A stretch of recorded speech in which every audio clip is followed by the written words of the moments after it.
নমস্কার, নির্মল আনন্দে সবাইকে সুস্বাগতম। গুরুদেব প্রভু শ্রীকৃষ্ণ রাধামায়ের আশীর্বাদকে সারথি করে শ্রীমদ ভগবত গীতার প্রণাম মন্ত্র দিয়ে শুরু করছি আজকের গীতা পাঠ। শ্রীকৃষ্ণ হৃদয়ম গীতা সংসার মলনাশিনীম জ্ঞানম ভক্তিম মুক্তিদাত্রীম গীতা দেবীম নমস্তুতে। ওম নমো ভগবতে বাসুদেবায়। ওম নমো ভগবতে বাসুদেবায়। ওম নমো ভগবতে বাসুদেবায়। রাধে রাধে রাধে রাধে রাধে রাধে রাধে রাধে রাধে রাধে।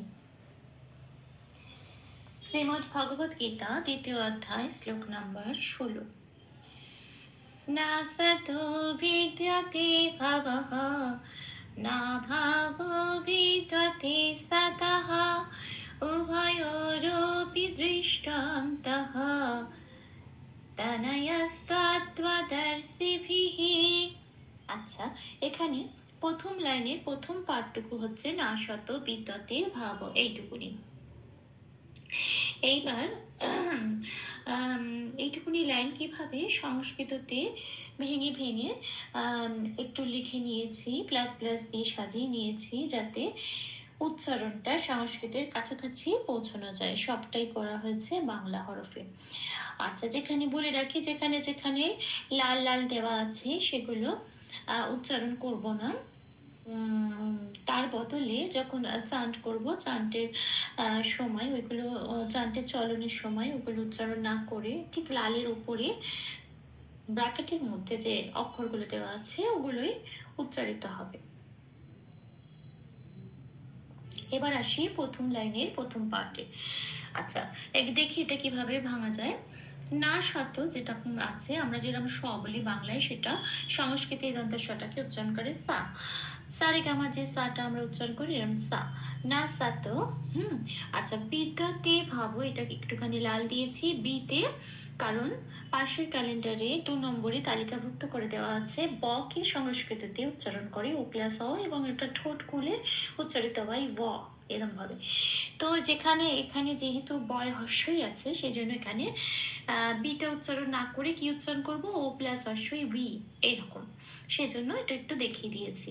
আচ্ছা, দয় জফলা আছে, সেখানেও 1 নম্বরে তালিকাভুক্ত করে দেওয়া আছে অন্তস্থ জকে ওরা হর্ষই প্লাস অন্তস্থ ইয় হিসেবে উচ্চারিত করে। তো সংস্কৃততে যখন উচ্চারণ করব তখন দয় জফলাটাকে এরম ভাবে দয়ের সাথে যদি হর্ষই প্লাস অন্তস্থ পড়ি দি দি দিয়া, এই যে উচ্চারণটা বেরিয়ে এলো, এইটাই সংস্কৃততে উচ্চারণ করব। সেজন্য একটু ওরম ভাবে লিখে দিয়েছি। তাহলে হবে না সাত বিদ্যা বিদ্যা।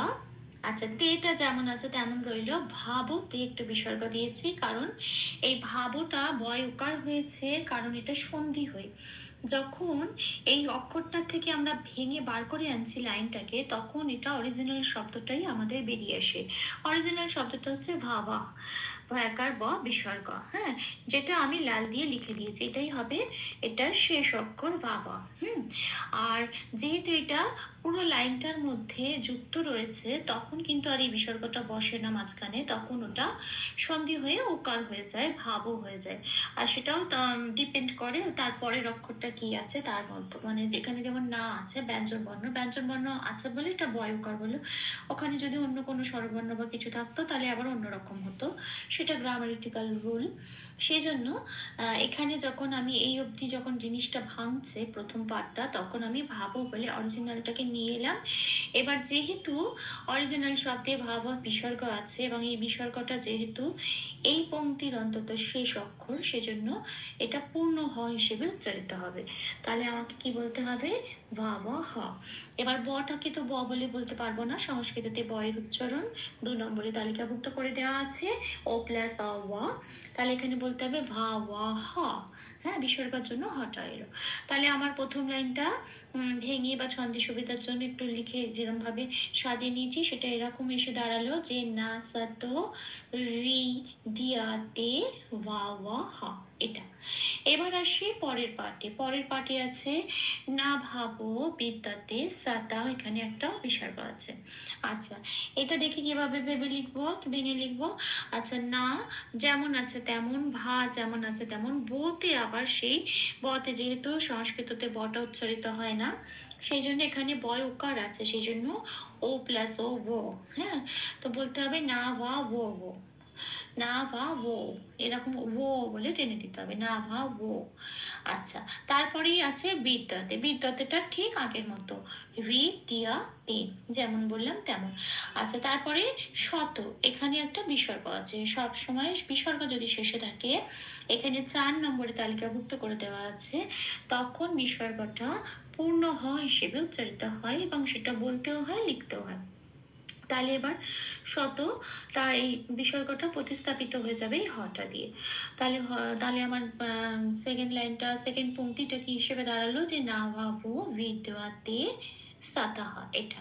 এবার আসি পরের লাইনে, উভয়রপি। পরের লাইনের এই শব্দটা, দ্বিতীয় শব্দটা অনেকটা বড়। এবার অতটা বড় শব্দের মধ্যে খানিকটা আমরা এই পার্টে নেব, আর বাকি যেটা পড়ে থাকবে সেটা আমরা সেকেন্ড পার্টে নেব। তাহলে কতটা এই প্রথম পার্টে নেব, উভয়রূপীর পর থেকে এই দৃষ্টান্ত, এইটুকুনি। হ্যাঁ, দৃষ্টান্ত, এইটুকুনি আমরা প্রথম পার্টের মধ্যে নেব। এবার এইটুকুনি দেখি ভেঙে কিরকম দাঁড়াচ্ছে। উভয়রূপীটা যেমন আছে, একটু প্লাস প্লাস দিয়ে ছন্দে চলনের জন্য সাজিয়ে নিয়েছি, কিন্তু যেমন আছে মোটামুটি তেমনই থাকবে। উভয়রূপীতে রটা পূর্ণরূপ উচ্চারণ করতে হবে, মনে রাখতে হবে এখানে যে যে অক্ষরের নিচে হসন্ত নেই সেই অক্ষরগুলো কিন্তু পূর্ণরূপে উচ্চারণ করতে হবে। এখানে উভয় ওর বলতে পারবো না, উভয় রপি, রকে র বলে উচ্চারণ করতে হবে, উভয় রপি। আচ্ছা, এবার আসে দৃষ্টান্তে। দৃষ্টান্তটা পেট কাটা মতন শয়টায় ওকার আছে বলে যুক্ত অক্ষর একটু ভেঙে নিয়েছি। হ্যাঁ, তৈরি পেট কাটা মতন শয় হসন্ত দিয়ে প্রথমে এই যুক্ত অক্ষরটার থেকে পেট কাটা মতন শয় হসন্ত দিয়ে পেট কাটা মতন শটাকে বের করে নিয়েছি, সেটা হসন্ত লেগে গেছে, আগের অক্ষরের সাথে জুড়ে উচ্চারিত হবে দৃশ। আর তাহলে টুটা পড়ে রইল। এইবার টু, এইবারে পরের অক্ষর যেটা আছে সেটা হয়ের মতো দেখতে হলে ওটা কিন্তু হ নয়, ওটার মাত্রা নেই। যেটার মাত্রা নেই অথচ এরম দেখতে হয় মতো, তাকে বলে অবগ্রহ। এই অবগ্রহটার কাজ হচ্ছে আগের যে অক্ষরটা জুড়ে রয়েছে তার এক মাত্রা বাড়িয়ে দেওয়া, বা একটু জোর দিয়ে বলে, এমফাসাইজ করে, হ্যাঁ, এই অক্ষরটাকে। তো যেমন আমরা বলি নমো স্তুতি নমো, ওই মো বলে যে টানটা দিই নমতে, সেটা কিন্তু অবগ্রহের কাজ। তো এখানে এটাই হচ্ছে দৃষ্ট বলে এটাকে টেনে দেবো, সেই জন্য অবগ্রহটা উচ্চারণ করব না বলে ওটা লাল দিয়েছি, আর তার বদলে কি উচ্চারণ করবো, উপরের ব্র্যাকেটে ও বলে দিয়ে দিয়েছি। এখানে ওটা কেন দিলাম, যেহেতু আগে টয়কার আছে, ওটাকে একবার টেনে দেবো। তাহলে হবে কি দৃষ্ট টু, এই একমাত্রা বেড়ে গেল, এটা অবগ্রহের কাজ। এইবারে তারপর নয় তয় আছে, তারপরে নয় তয়টা যুক্ত অক্ষর, কাজেই নটাকে হসন্ত দিয়ে বার করে আনবো এবং এই অবগ্রহের সাথে জুড়ে উচ্চারিত হবে, দৃষ্টন হয়ে গেল। আচ্ছা, এইবার পড়ে রইল তটা। এইবার তটা যে পড়ে রইল, এই তটা যেহেতু ভাঙছে এই পুরো অক্ষরটার থেকে, তার পরের অক্ষরটা আছে যন্ত্রের শয়তয় ব, এই অক্ষরটা আমি নিচ্ছি না, এটা পরের প্রান্তে চলে যাচ্ছে, কিন্তু এটা যখন জুড়ে ছিল যন্ত্রে শয়তয় ব হিসেবে জুড়ে ছিল। এবার এখান থেকে এই যখন নয়তয়টা ভাঙছে তখন কিন্তু এটার অরিজিনাল শব্দটা নিয়ে নিচ্ছে। এখানে অরিজিনাল শব্দটা হচ্ছে কিন্তু দৃষ্টান্ত, মানে বিসর্গ আছে। দৃষ্ট যেমন আছে যন্ত্রের নয়তয়ের পরে বিসর্গ আছে। এটা যখন ওটা ঢুকেছিল, যুক্ত হয়েছিল, তখন কিন্তু বিসর্গটা সরে গিয়ে একটা দন্ত স হয়ে ওখানে জুড়েছিল তয় বয়ের সাথে। হ্যাঁ, ওই বিসর্গটা তখন যন্ত্রের স হয়ে গেছিল। এখন যখন ভেঙে বার করে আনছি তখন কিন্তু এ বিসর্গ হিসেবে, অরিজিনাল শব্দ হিসেবে বেরোবে, সেই জন্য আমি এখানে লাল দিয়ে বিসর্গ দিয়েছি, কারণ কি এটা অরিজিনাল শব্দ বিসর্গ। এবার যন্ত্রের নয়টা তো ভাঙলো, নয় হসন্ত এবার তটা পড়ে রইলো। এবার যেহেতু এটা শব্দের শেষ অক্ষর, এখানে বিসর্গ আছে, সেই জন্য এটা 4 নম্বরে তালিকাভুক্ত করে দেওয়া আছে, বিসর্গ থাকলে হ হবে, সেই জন্য এই অক্ষরটা শেষে একটা হ উচ্চারণ করতে হবে, তাও আবার পূর্ণরূপে। তাহলে কি হবে, উভয়রূপী দৃষ্ট তো হ, দৃষ্টান্ত তয় যেহেতু কোনো হসন্ত নেই ত পূর্ণরূপ উচ্চারিত হবে, তাহলে হবে উভয়োরপি দৃষ্টান্ত। এটা এবার আসি পরের পাঠে। আচ্ছা, পরের পাঠটা শুরুই হচ্ছে তয় বয় থেকে, তাহলে দন্তের সটা কোথায় গেল? এবার সেটা একটু ছোট করে বলে দিই। এই আগের অক্ষরটা যখন জুড়ে ছিল, ওই আগের অক্ষরের বিসর্গ যখন এই ত মানে হচ্ছে এই তালব্য স্বর, যেটা মানে ব্যঞ্জন বর্ণর তালব্য স্বর ত, এই ত থ দ দ ট মানে মানে দন্ত স্পর্শ করে না, তো এই তটা যখন ব্যঞ্জন বর্ণ থাকে এবং ত থ দ ধ বলতে গেলে একটু দন্ত স্পর্শ হয়, তো এটাকে দন্তব্য স্বর বলে। তো এই দন্তব্য স্বর, আমি তালব্য স্বরটা ভুল বলেছি, দন্তব্য স্বরটাই বলে এটাকে, তটাকে। তো এই যখন এই ত থ দ ধ এরকম যখন উচ্চারিত হয়, এই জাতীয় যখন ব্যঞ্জন বর্ণগুলো থাকে, তখন বিসর্গর পরে বিশেষ করে, তখন এই বিসর্গটার সাথে এই তটা যুক্ত হয়ে এরকম দন্তেশ্বয় রূপ নেয়। এটা কিন্তু সংস্কৃতের গ্রামাটিক্যাল রূপ। এটা ত থ আছে বলে তাই, অন্য সময় আবার অন্য রূপ, প থাকলে আবার রেপ হয়ে এরকম নেয়। তো এরকম এক একটা জায়গায় এক এক রকম বলতো। এই ত জাতীয় বর্ণের ক্ষেত্রে এটা দন্তের স হিসেবে যুক্ত হয়ে যায়, সেই জন্যই দন্তের সটা এলো। কিন্তু এখানে যেহেতু আগের দন্তের নয়তায় আর বিসর্গটা ভেঙে আলাদা হয়ে গেছে, আগের লাইনে চলে গেছে, সেই জন্য এটা যুক্ত হিসেবে নেই, যুক্ত অক্ষর হিসেবে নেই, কারণ কি এই অক্ষরটা আমি পরের পাঠে নেব, সেই জন্য দন্তের সটা উজ্জ হয়ে গেল। তাহলে আর দন্তের সটা আর রইল না, তাহলে পড়ে রইল তয় বয়। তো এই তয় বয় থেকে আমার তাহলে শুরু হবে আমার সেকেন্ড পার্টটা। তাহলে এবার তয় বয় থেকে শুরু করছি। তয় বয়তে লাল দিয়েছি কেন? কারণ নিচে ব আছে, ব থাকলে 2 নম্বরে তালিকাভুক্ত করে দেওয়া আছে ও প্লাস অ হিসেবে উচ্চারিত হয়, তাহলে এটা হবে তোয়া। এটা আচ্ছা, তারপরে দেখি তয় বয়টা হয়ে গেল তোয়া, ন আছে পূর্ণরূপে উচ্চারণ হবে, তাহলে তোয়া ন। আচ্ছা, এখানে আবার অন্তঃস্থয়কটা যেমন আছে তেমন, কিন্তু তারপরে শব্দটা কিন্তু দন্তের শয়তয় যুক্ত অক্ষর। এবার এই দন্তের শটাকে আমি ভেঙে বার করে আনছি হসন্ত লাগিয়ে, তাহলে কি হলো? সেটা আগের অক্ষর অন্তঃস্থয়কর সাথে জুড়ে উচ্চারিত হবে ওষ, তাহলে হলো তোয়া নয় ওষ। এটা তাহলে এখানে দন্তের শটা তো বেরিয়ে গেল, হসন্ত হিসেবে আগের অক্ষরের সাথে জুড়ে উচ্চারিত হয়ে গেল, তাহলে পড়ে রইল কি? ত। দন্তের শয়তয় তটা পড়ে রইল, সেই তটা এবার পরের সাথে যুক্ত হবে। এবার পরের অক্ষরে তয় তয় বয় আছে, তাহলে তয় তয় বয় থেকে একটা ত আমি জাস্ট বাদ করলাম হসন্ত লাগিয়ে, তাহলে আগের অক্ষরের সাথে জুড়ে উচ্চারিত হবে। আগের অক্ষর ত পড়েছিল, তাহলে তয়ের সাথে তয় হসন্ত লেগে হয়ে গেল তৎ। যেহেতু তয় হসন্ত লেগে গেছে, সেহেতু তয় হসন্তটা আর পূর্ণরূপে উচ্চারিত হবে না, তটা আগের অক্ষরের সাথে জুড়ে উচ্চারিত হবে তৎ। তাহলে পড়ে রইল কি? একটা ত বেরিয়ে গেছে, আরেকটা ত পড়ে রয়েছে, তার সাথে আবার ব, তয় বয়টা পড়ে রইল। তা ব আছে বলে আমি উপরে একটু লাল দিয়ে দিয়েছি, উচ্চারণটা যাতে মনে করে করা যায় ছন্দের সময়, চলনের সময়, চান্টিং এর চলনের সময়, সেজন্য লাল দিয়ে রেখেছি। উচ্চারণটা কি করতে হবে? তোয়া, কারণ তয়ের সাথে ব আছে, ব মানে ও প্লাস ব, তোয়া উচ্চারণটা করতে হবে। হ্যাঁ, তাহলে এই তয় বয়টা হয়ে গেল। আবার এখানে আছে দার্সেভি। আচ্ছা, দার্সেভিতে তার্গস্বয় রেপ আছে, এখানে 3 নম্বরে তালিকাভুক্ত করে দেওয়া আছে। রেপ থাকলে কি হয়?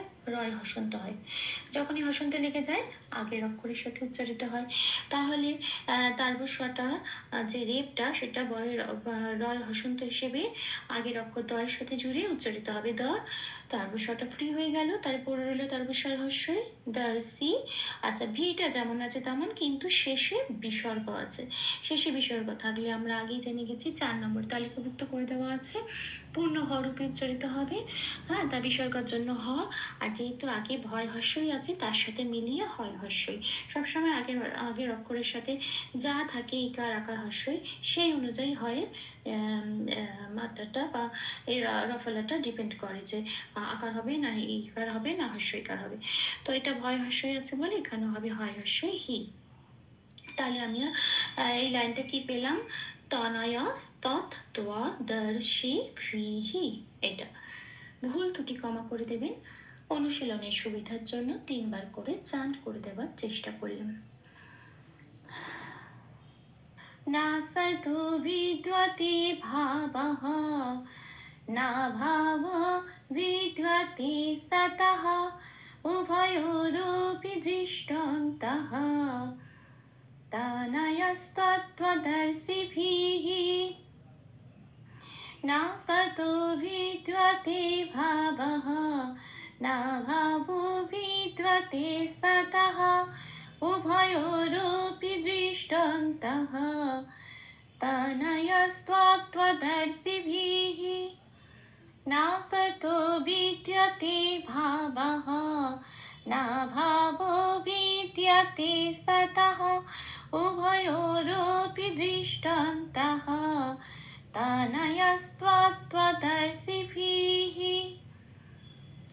राधे राधे राधे राधे राधे राधे राधे राधे राधे राधे तप्त काञ्चन गौराङ्गीं राधे वृन्दावनेश्वरी विश्वभानुसुते देवी तां प्रणमामि हरे প্রেম। প্রভু ও শ্রী রাধা মায়ের কৃপা দৃষ্টি আমাদের সবার উপর বর্ষিত হোক। ধন্যবাদ। আপনাদের উৎসাহী আমার অনুপ্রেরণা। আমার সকল ভুল ত্রুটির ক্ষমা প্রার্থনা প্রভুর চরণে অর্পণ করলাম। ওম কৃষ্ণায় বাসুদেবায় হরয়ে পরমাত্মনে প্রণতক্লেশনাশায় গোবিন্দায় নমো নমঃ। ওম শ্রীকৃষ্ণার্পণমস্তু। জয় শ্রীকৃষ্ণ।